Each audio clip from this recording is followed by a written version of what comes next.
Greetings YouTube, this is Toy Customizer Wakeangel2K1, and let's round this out by doing the guy who placed last in the poll, the Knuckles figure collection. Now I realize, just like Shadow, I really only have 4 Knuckles toys. I missed out on the early resource figure, which came out with Sonic Adventure, and my stores never had the Freeriders Knuckles in stock. So what you see is what I have. The Toy Island Knuckles figure, my oldest one of course. The All-Stars Racing figure, which is my representation for the 3-inch Knuckles figure. And I included the Generations egg pawn, since he was a pack-in with the Generations toy. And the Urban Vinyl and the Superposer. So, let's look at these guys in vague chronological order and, see if they hold up to scrutiny. Alright, so here is the Toy Island Knuckles. My first Knuckles figure. I got him at Icon the same time I bought Tails. His accessories include the Chaos Emeralds. Here is the teal one, but he came with another red one. Tails came with a red one. You'd think that if you wanted the complete collection of Chaos Emeralds, they would make sure that there weren't repeat colors. Then again, there are 7 emeralds, and this series only had 5 figures. Although I'm looking at the back of the box art, you can see the figures that came here,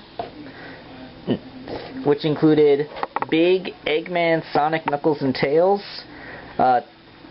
First of all, that's not even the colors. The Tails is packed with a yellow emerald, not a teal one. But look, teal red, red teal, red yellow, teal yellow, red yellow. There's no purple. There's no blue. They don't have all the Chaos Emeralds. That's kind of dumb. Anyway, I can only imagine that they were packed in with random colors, and if you bought the right ones at the right time, you might eventually get all 7. So, as for Knuckles himself, he's a very simple figure. He actually looks more like a compromise of what classic Knuckles looks like and what the anime version looked like, because he is very stocky and has a very long tail. He's given everyone a permanent thumbs up, although if you move it up, he's just kind of poking himself in the forehead with it. His other arm is a fist, and it also goes up. And he has swivel legs, although they really go outwards at a really weird angle. So this is another pre-assumed pose. As you can see, he's in the middle of a step. But, he actually does look really good. I like his cool smile. And, there is a head swivel sculpted in there, but the way his dreadlocks bang into his arms, you're not going to get any kind of movement out of that. His dreads are made of a softer plastic, so you won't accidentally snap them, and that's a good thing.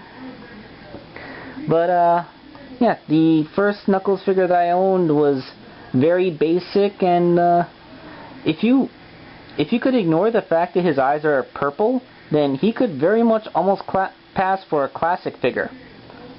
That is the extent of what I had to say about him.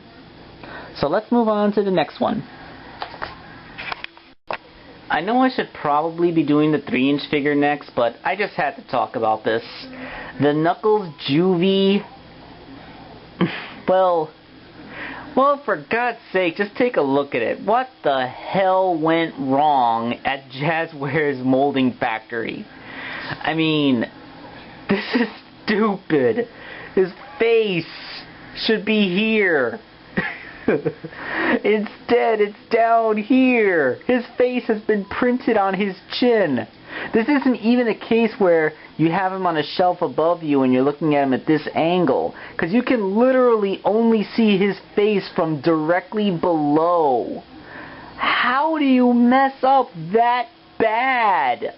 This is supposed to be the simplest possible way to make a figure, and they still messed it up this bad. I mean, look at this. This This is like some kind of shape-shifting creature that just got out of like shape-shifting school. And you know what this is? This is one of those weird deformed Henge no Jutsus that Naruto did before he got good at it. You know, before he invented his sexy jutsu. This is messed up. This is just, you know, he has shine streaks painted on. He has a pretty nice tail. As you can see, it comes out and does that little thingy that Knuckles' tail does. And he has the Lego brick printed on his foot. And I'm gonna sneeze. Thanks, Dad, but please be quiet. His nut claws, the sharp knuckles, are just circles drawn on. They couldn't even sculpt those, which would have gone part way to redeeming this head. I mean, wow. Okay. I didn't want to end on this guy, because this would probably leave a sour... Unless you want to laugh at how hilariously bad it came out. I didn't want to leave that. Okay, so let's move on to the 3-inch one. I'm sure everybody will be familiar with that. And up next is the 3-inch Knuckles. And I could go and dig out all the Knuckles figures that I have in my fodder bin, which are destined to become Echidna-based customs in the future. But I will just use this one to represent them all. Like with the All-Stars Racers, Sonic, Tails, and Shadow, this is my definitive one. Of course, we all know that he was repackaged in the Generations line with a Badnik. In his case, it was the Egg Pawn. So, quick cameo for Egg Pawn. You saw him in my video. He has 2 points of articulation, that is rotation at his shoulders. But, you know, he has a really nice sculpt.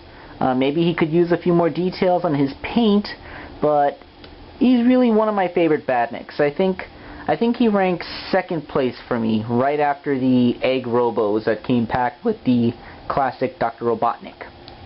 Okay, so let's get Egg Pawn out of here, because this isn't a Badnik show. This is a Knuckles show. Knuckles ATV. It has real rubber tires.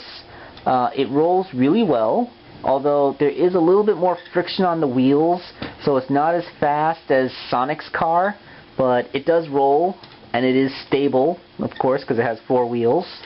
And it's really nice. It has lots of lovely little details.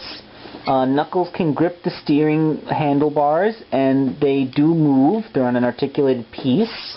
And there's even a hole cut in the seat for Knuckles' tail to go, so that he can sit fairly flat on it. So that's really nice. I kind of like how it has almost like a bat face thing going on. He has a front bumper, although that doesn't look like it would. That looks more like something to prevent him from tipping over. Knuckles driving an ATV. I really like this. I also like how the rear fenders have those 6 bumps like his shoes do. It's almost like the ATV is an extension of his feet. So let's get the Knuckles figure off. He also has a pair of holding things hands, which is really just a modified fist with a hole drilled into it. Oh dear. And here we can get a nice close look at the hole in the seat for his tail. Yes, I'm sure that you guys didn't believe that it was there until I showed it to you. Drive away, ATV. Okay, so the Knuckles figure himself. Let's see. Well, I'm not going to walk through the points of articulation because he is exactly the same articulation-wise as any other 3-inch Sonic figure from the Jazzwares line. Although his head is restricted because of his dreadlocks, the plastic he's molded out of, however, is flexible enough that you can bring the arm ahead of the dreads without fear of snapping anything, which is good. So he can take on a gliding pose. Even though this is my definitive Knuckles, his legs are spread a little bit more because he spends so much time sitting on the ATV. But it actually gives him a stable stance. I mean, between the fact that his head isn't quite as big as Sonic's and the fact that his feet are easily much huger and much flatter, he is one of the best standers on the 3-inch line, which he'd be demonstrating if he was on a proper table and not just a piece of craft foam stuck on my bed. Anyway, if you have problems with him falling backwards, just bend his elbows and his gigantic fists act as a counterweight. So, yeah, that is the definitive Knuckles figure to me, the 3-inch ordinary figure. And for variants, well, there would be the closed fist one and the Free Riders figure, but like I said, I never got the Free Riders figure because it was never commercially available here. Okay, so there is one figure left, and let's take a look at him to finish this off. Alright, and here's the Knuckles Superposer. And like I promised in my Tails shotgun review, here's the Tails Superposer standing next to him to show that he actually is an appropriate scale. Unlike on the 3-inch line, where Tails looks too tall next to the other figures who should have a few inches on him, on the 3-inch scale, their proportions are just about perfect. Alright, but we're reviewing the Knuckles poser, so we're just going to take Tails out of here. And Knuckles does not have a soft rubber head like Tails does. It's the same kind of plastic as the rest of the figure is made out of. Although there is, like the 3-inch, enough give and flexibility in his dreadlocks that his arms can move, which is more than what can be said about Tails' chest tuft. Although his elbows, that's as far as they bend. That's not a lot. That's not even 45 degrees. I don't know why. I mean, the articulation point is there, it just doesn't go very far. And when you move his arm to the front, you can move his head to the side easily, which is cool. The arms also go out, but you know that. His wrist, it's pretty universal, and he does a really good fist, but his hand still kind of looks okay when it's open. Unlike Tails, which looks really weird with fists and okay with open hands. I mean, Knuckles is still going like this, like, great hands! But, you know, it looks slightly more natural than Tails' fists do. And both hands have the same thing, unlike Tails, which is slightly asymmetrical. He has a waist joint right here. That exists. And his hips, unlike the Sonic and Shadow posers, and just like the Tails figures, they are designed to go forward. He has a knee bend, and they bend a bit farther than the elbows do, much closer to 90 degrees. And the foot, it rotates, then there's movement right here. So, there you go. This is a really cool Knuckles figure. Fun fact, last Comic-Con, when I made an Enerjack and Sonic Prelay figure to give to Ian Flynn as a gift, I was tempted to take this guy, the Superposer Knuckles, and make a giant Enerjack figure. I ended up not going with that plan, partly because I couldn't find Knuckles Superposers in stores at the time, and partly because he's really big and it would be hard to make, to customize him because, I had to mold clay to make his Enerjack helmet, and then that helmet would be too big to, the figure's too big to stick in a pot of boiling water to harden it on. So that would just be a big pain.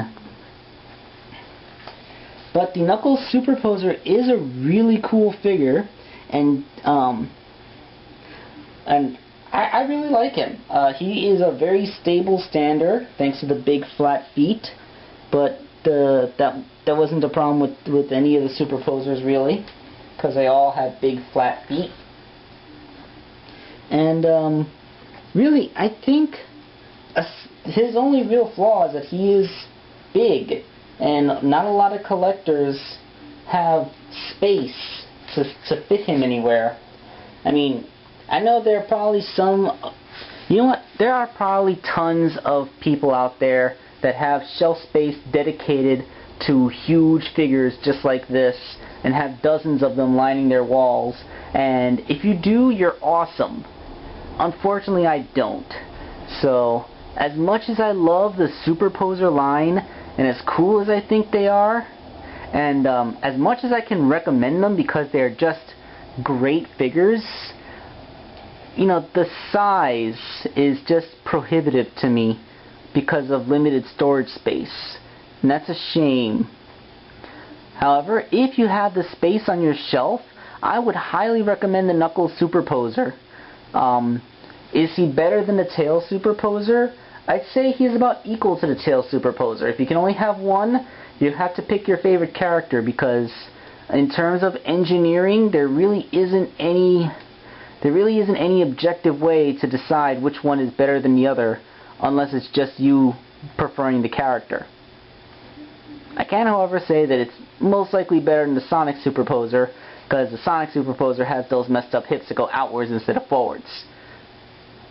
Alright, so this has been my shotgun review of all 4 of my Knuckles toys, and this is Toy Customizer Wakeangel 2001, signing out.